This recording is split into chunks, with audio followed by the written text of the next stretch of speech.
মধ্যপ্রাচ্যে যুদ্ধের দামামা বাজছে।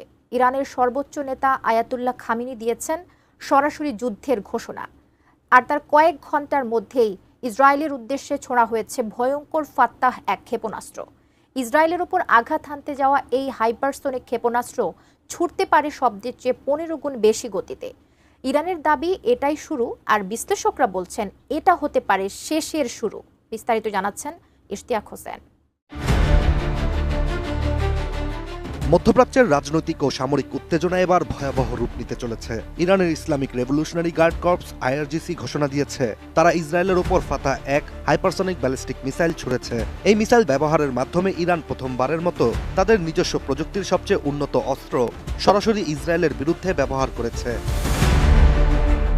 অ্যান্টিব্যাকটেরিয়াল অ্যাডিটিভ যুক্ত সেরা ওয়াটার ট্যাঙ্ক বিশুদ্ধ পানিতে ব্যাকটেরিয়া জন্মাতে দেয় না। ইরানি সংবাদ মাধ্যম প্রেস টিভির একটি প্রতিবেদন থেকে জানা যায়, এই হামলাকে আইআরজিসি বর্ণনা করেছে অপারেশন ট্রু প্রমিস 3 এর একাদশতম ও সবচেয়ে ভয়ঙ্কর ধাপ হিসেবে, যা ইসরায়েলের মিথিক্যাল ডিফেন্স সিস্টেমের অবসান শুরু করে দিয়েছে বলে দাবি আইআরজিসির। এদিকে ইরানি এই হামলার ঠিক আগেই ইরানের সর্বোচ্চ নেতা আয়াতুল্লাহ আলী খামিনিও ঘোষণা দিয়েছেন যুদ্ধ শুরু হলো। তিনি আরও জানান, জায়ানবাদীদের প্রতি কোনো দয়া দেখানো হবে না, ইরান কখনো আপোষ করবে না। অন্যদিকে খামিনির এই মন্তব্য ছিল মার্কিন প্রেসিডেন্ট ডোনাল্ড ট্রাম্পের সাম্প্রতিক হুমকির জবাব, যেখানে তিনি বলেছিলেন খামিনি কোথায় আছে যুক্তরাষ্ট্র জানে, চাইলে তাকে এখনই হত্যা করা সম্ভব, তবে এখনই খামিনিকে হত্যা করা হবে না।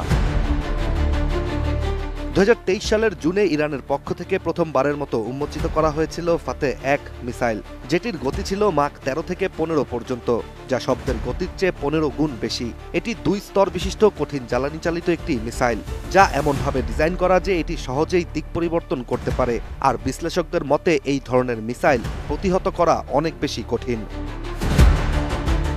এছাড়া বিশ্লেষকদের ধারণা ফাতেহ এক ব্যবহার করা ইরানের পক্ষ থেকে ইসরায়েলকে একটি স্পর্শ বার্তা দেয়া। তেহরান এখন আর শুধু পাল্টা জবাব নয়, যুদ্ধক্ষেত্রে আধিপত্য প্রতিষ্ঠা করতে চায়। এখন আন্তর্জাতিক কূটনীতির চাপে এই দুই প্রতিপক্ষ শান্ত হবে, নাকি মধ্যপ্রাচ্য আরও বড় সংঘাতে জড়িয়ে পড়বে, এই প্রশ্নই ঘুরপাক খাচ্ছে বিশ্ব রাজনীতির কেন্দ্রে।